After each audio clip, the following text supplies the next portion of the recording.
Assalamualaikum warahmatullahi wabarakatuh. Perkenalkan, saya Ratna Amelia SPD.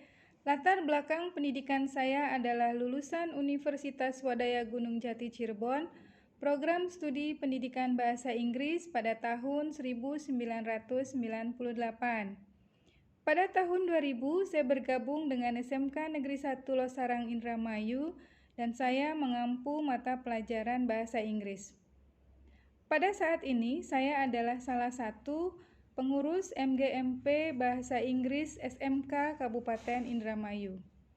Alhamdulillah, sejak tahun 2016 sampai 2020, saya dipercaya sebagai pengurus perpustakaan sekolah.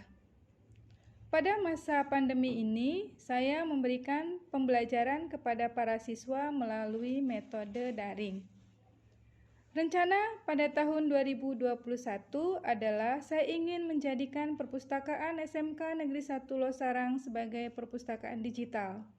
Dan keinginan pribadi saya adalah saya ingin meningkatkan kompetensi diri saya dalam bidang akademik dan dalam bidang IT. Demikian dari saya, terima kasih. Assalamualaikum warahmatullahi wabarakatuh.